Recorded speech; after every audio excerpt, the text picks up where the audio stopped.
The fire that had ignited in my chest didn't burn with the chaotic, destructive rage they might have expected.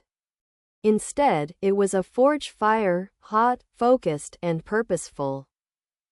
It was in the quiet, determined moments after my mother's demand for $500 that the last vestiges of my compliance burned away, leaving behind a core of tempered steel. I was no longer just a wounded daughter, I was a strategist. The first, symbolic act of rebellion was both petty and profoundly cathartic. I didn't just ignore the request for the $500. I went to the bank and withdrew a single, crisp $1 bill. I placed it inside a blank, white envelope. On a small, plain index card, I wrote in neat, unwavering script. Asterisk, this represents the exact amount of support you offered when your granddaughter faced homelessness. Consider my debt paid in full. I didn't sign it. They would know. Sending it felt like shedding a heavy, wet coat I had been forced to wear for years. It was a declaration of war, delivered in silence. The backlash was immediate and venomous. My phone lit up like a fireworks display of fury. My brother's texts were a barrage of capitalized outrage. How dare you? You're embarrassing the entire family. You're just jealous. My father left a thunderous voicemail, his voice shaking with anger. After everything we've done for you? This is your thanks? You will be at that rehearsal dinner, and you will apologize. My mother's messages were the coldest, laced with a practiced disappointment that had always cut deeper than any shout. You are making a terrible mistake. You are choosing to isolate yourself and that child. Do not expect us to be there to pick up the pieces when this melodrama of yours collapses. Each notification was a little hammer blow, testing my resolve. For a moment, the old programming, the ingrained need to seek their approval, flickered within me. But then I would look at my daughter, quietly building a tower of blocks on the living room floor, humming a tuneless little song, oblivious to the tempest swirling around us. Her innocence was my anchor. She deserved a mother who was defined by strength, not by subservience. I knew I couldn't do this alone. I needed an ally, someone who operated on logic and the cold, hard letter of the law. I thought of my old friend from community college, the one who had stayed up with me studying, who had celebrated with me when I found out I was pregnant, and who had never once judged my struggles. She was a paralegal now, working for a small but fiercely principled firm. I called her, my voice barely a whisper as I recounted the eviction, the refused loan, the $80,000 wedding, and the demand for $500. There was a long silence on the other end. Then, she spoke, her voice calm and certain. This is beyond messed up. It's financial and emotional abuse. You need to talk to my boss. She connected me directly with the attorney she worked for, a woman who specialized in family law and civil disputes. The consultation was conducted over a video call from my tiny apartment, my daughter napping in the next room. The attorney, a sharp-eyed woman with a no-nonsense demeanor, listened intently, taking notes. When I finished, she leaned forward. Their behavior is reprehensible, she said, her voice devoid of judgment, filled only with professional clarity. But sentiment doesn't win in court. Evidence does. You mentioned you'd lent them money in the past. Do you have any proof? A memory, long buried, surfaced. Years ago, when my father's business had a temporary cash flow problem, I had lent them $15,000 from a small inheritance I'd received from my grandmother. At the time, my mother had called it my contribution to the family's stability, and I'd been too young and eager to please to demand a contract. It was a handshake deal, and I had assumed it was long forgotten. I have the old bank statements, I said, a spark of hope igniting. The transfers are clearly marked. And I have a journal. I had kept a diary since I was a teenager, a habit born of loneliness. It was filled with the mundane, but also with the painful details of every slight. Every broken promise, every time my accomplishments were overshadowed by my brothers. It was a raw, unedited record of their favoritism. Good, the attorney said. The bank statements are a start. The journal provides crucial context, establishing a pattern of behavior. We can frame this not as a gift, but as a loan they have unjustly enriched themselves by retaining. We will send a demand letter for the full $15,000 plus interest. It will give them a choice: return what is rightfully yours, or we will file a civil suit. The discovery process in such a suit would be very public. It would expose their financial priorities, including the details of that $80,000 wedding. Right before a judge. A plan, clear and lethal, was taking shape. My role was to become a ghost, a collector of truth.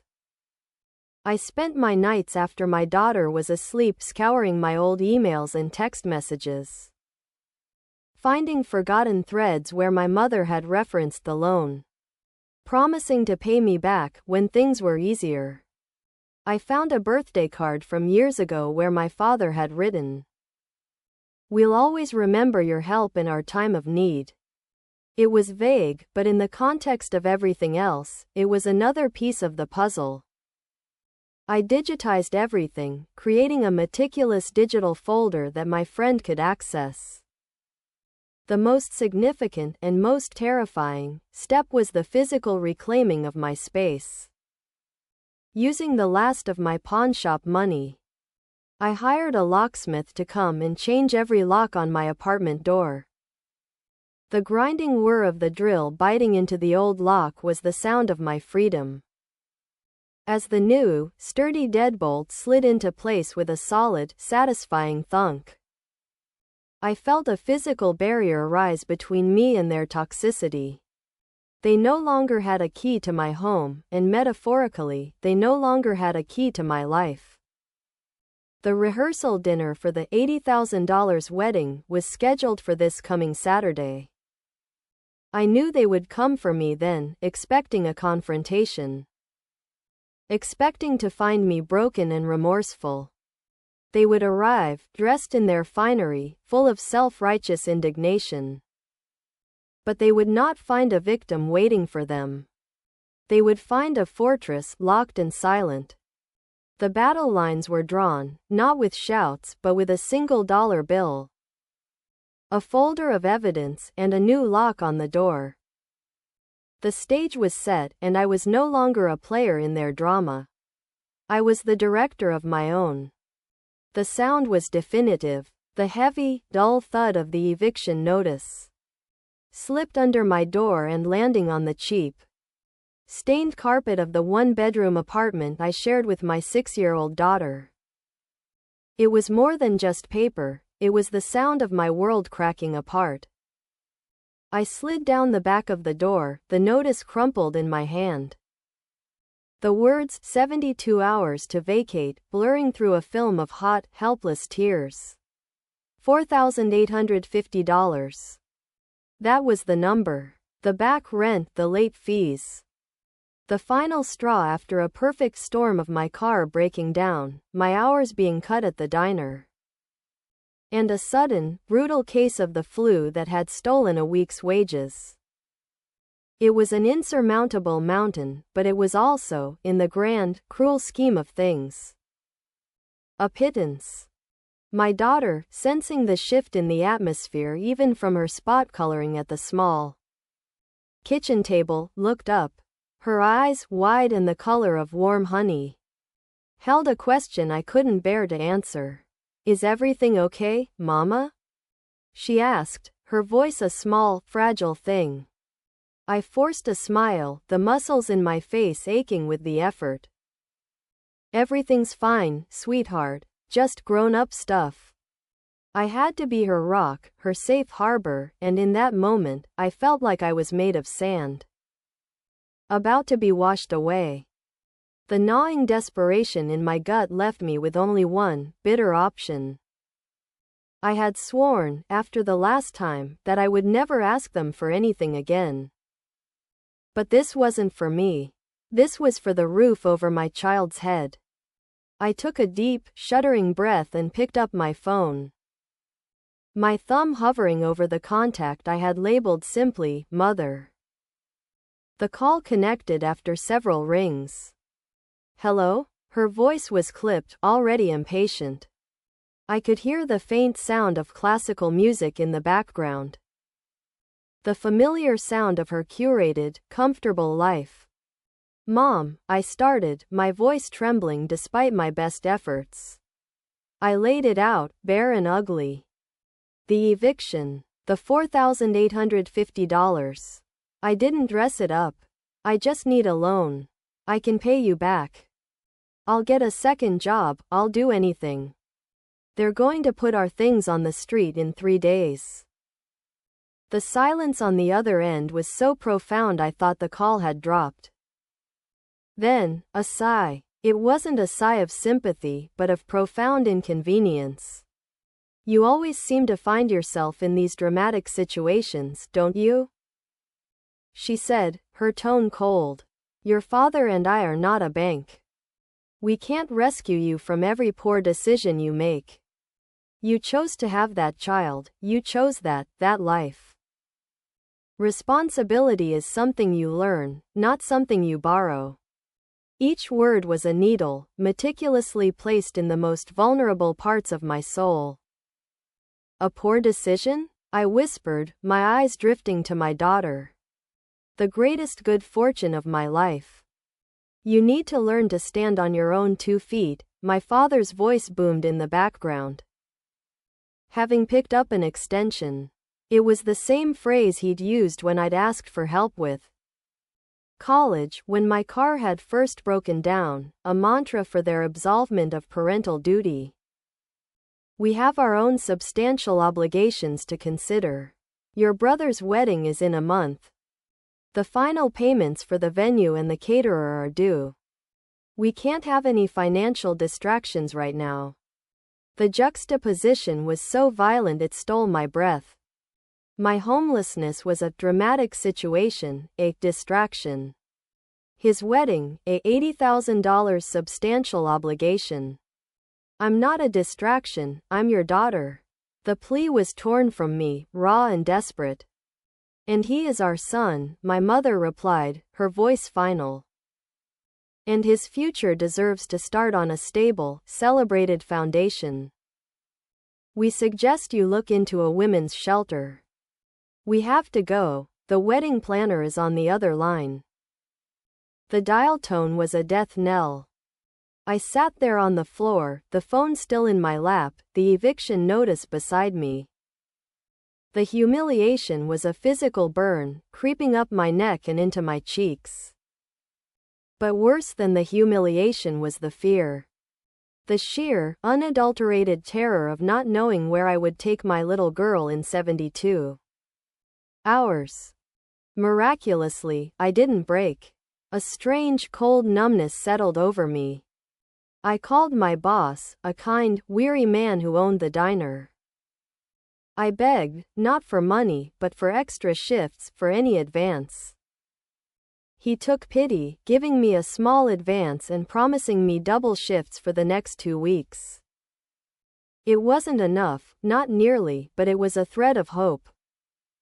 I sold my grandmother's locket, the last thing of value I owned, to a pawnshop for a fraction of its worth.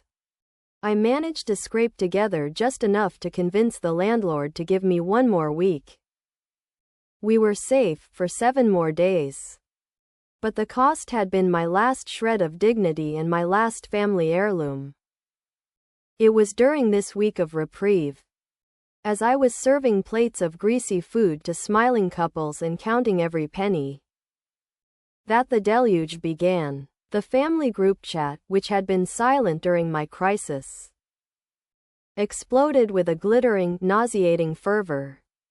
Photos. Dozens of them. My brother, beaming in a tailored tuxedo. His fiancée, a vision in a gown that probably cost more than my annual rent. The venue, a breathtaking estate draped in fairy lights. The cake, a towering, intricate monstrosity. Then came the messages. Mother, just finalized the floral arrangements.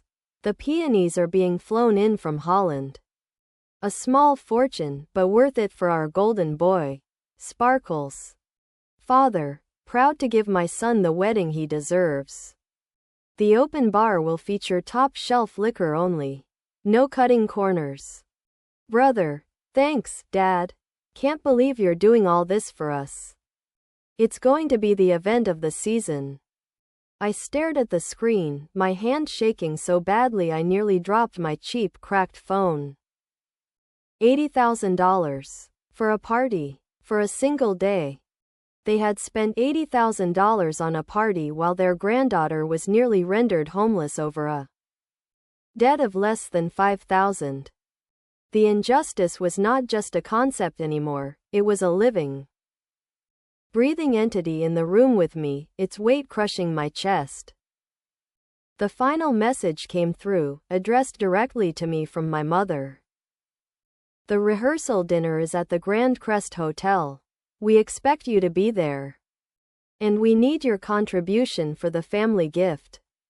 We've decided on a luxury honeymoon suite in Bali for them. Your share is $500. Please don't embarrass us. I read the message once. Then again. And a third time. The cold numbness that had saved me shattered, and in its place, a fire ignited. It was a quiet, focused, and terrifying flame. They saw me as an afterthought, a problem, a line item on a wedding budget. They had thrown me to the wolves for the sake of peonies and top-shelf liquor. As I stood there in my grease-stained uniform, the smell of fried food clinging to my hair, I made a decision. I would not be going to the rehearsal dinner. I would not be giving them $500. I would not play my part in their perfect, pristine fantasy. They had refused me $5,000 to keep a roof over my child's head. Now, they would learn the true cost of that refusal. The revenge, when it came, would indeed be priceless. But first, I had to plan. The predicted knock came on Saturday evening, not as a polite tap but as a series of hard, percussive blows that shook the thin door in its frame. Through the peephole, I saw them, a distorted tableau of outrage. My father, florid-faced in a stiff, expensive suit. My mother, a vision in icy lavender silk, her mouth a tight, disapproving line. My brother, standing just behind them, looking both smug and uncomfortable. They were a portrait of privilege, poised to deliver their verdict on my insubordination. I took a deep, steadying breath, the forged steel inside me holding firm. I had dressed not for their event, but for mine, in simple, comfortable jeans and a sweater.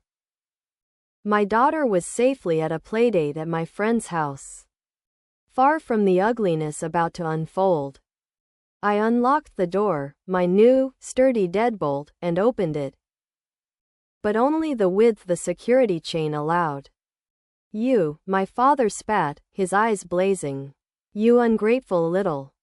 We are going to be late because of you. Get dressed. Now. We are not going anywhere, I said, my voice remarkably calm, a flat lake after their tempest. And you are trespassing on my property. My mother's eyes widened in theatrical shock. Your property? Don't be absurd. Let us in this instant. We need to talk about your pathetic, attention-seeking stunt with that dollar bill. There's nothing to talk about, I replied. The message was clear. Just as clear as yours was when you told me to go to a shelter. My brother shoved his way forward. This is about me. You're trying to ruin my wedding because you're jealous. You've always been a selfish. This has never been about you, I interrupted, my gaze cutting to him before returning to my parents. This is about them. And it ends today. My father's face purpled. It ends when I say it ends. We are your parents. You will show us respect. Respect is earned, I said, my hand slipping into the pocket of my jeans. And you have bankrupted yourselves with me. I pulled out the thick, legal-sized envelope. This is a formal demand letter from the law offices of Shaw and Associates. It outlines the $15,000 loan I provided you 7 years ago, plus accrued interest. The total due is $18,420. The silence that fell was absolute, more shocking than their shouting. My mother's hand flew to her throat. My father's bluster evaporated, replaced by a look of pure, uncomprehending shock. What loan? My mother whispered, her voice thin. You know exactly what loan, I said, my voice still quiet but now laced with a sharp edge. The one from Grandma's inheritance. The one you promised to pay back. The one you conveniently forgot about while spending $80,000 on a party. My father found his voice, a low, dangerous growl. That was a gift. A daughter's duty to her family. The bank records and your own written correspondence say otherwise, I said, tapping the envelope. You have a choice. You can accept this copy of the demand letter and transfer the full amount into my account within 48 hours. Or, you can refuse. I paused, letting the weight of the alternative hang in the air between us. If you refuse, I continued, my attorney will file a civil suit on Monday morning. The lawsuit will be a matter of public record. The discovery process will require you to disclose all your financial records from the last decade. The local news loves stories like this. Parents sued by estranged daughter after funding $80,000 wedding, denying help for grandchild. Imagine what your country club friends, your business associates, will think when they see the proof. The $80,000 for the wedding, juxtaposed with the $4,850 eviction notice. The proof of the loan, juxtaposed with your refusal. I watched the color drain from my mother's face. This was their true currency. Reputation, appearance. The pristine facade of the perfect family. I was threatening to shatter it with a sledgehammer of cold, hard facts. You wouldn't dare, my father breathed, but the certainty was gone from his voice. It was replaced by a dawning, horrified realization. I was no longer playing by their rules. I had changed the game entirely. I have nothing left to lose, I said, the truth of that statement lending my words a final, unassailable power. You took it all. The only thing left for me to do is claim what is legally mine. And I will. Publicly and ruthlessly. I slid the envelope through the gap in the door. It fell to the floor at my father's perfectly shined feet. This is the only contribution you will ever get from me again, I said, my hand on the door, ready to close it. The choice is yours. Pay the debt you owe, or pay the price in the court of public opinion. Now, get off my porch. There was no more yelling. No more threats. There was only the sound of their stunned silence and the soft click of the door as I closed it, engaging the deadbolt with a definitive thud. I leaned against the door, my heart hammering against my ribs, not in fear but in triumph. The bank transfer notification appeared on my phone less than 24 hours later. The full amount, $18,420, landed in my account like a silent, white flag of surrender. There was no text, no email, no call. Just the money. It was the most honest communication we had ever had. Epilogue. I did not go to the wedding. I heard through the grapevine it was beautiful but subdued. The gossip, it turned out, had spread anyway. You can't hide a confrontation like that, or a sudden, massive financial transfer. Their perfect facade had cracked, and people were talking. The money was a lifeline, not a lottery win. I paid off every cent of my debt, put a security deposit on a slightly better apartment in a safer neighborhood, and started a college fund for my daughter. The rest sits in a savings account, a tangible monument to the day I stopped being a victim. We live quietly now, my daughter and I. Our life is simple, filled with library books and park picnics. With laughter that is real and not forced. The phone no longer fills me with dread. The chain on the door is a symbol of safety, not siege. I sometimes wonder if they think about us, if they feel a shred of remorse. But I don't dwell on it. The peace we have built is too precious. They are shadows from another life. A life where I begged for scraps from a table I helped build. Now, I have built my own table.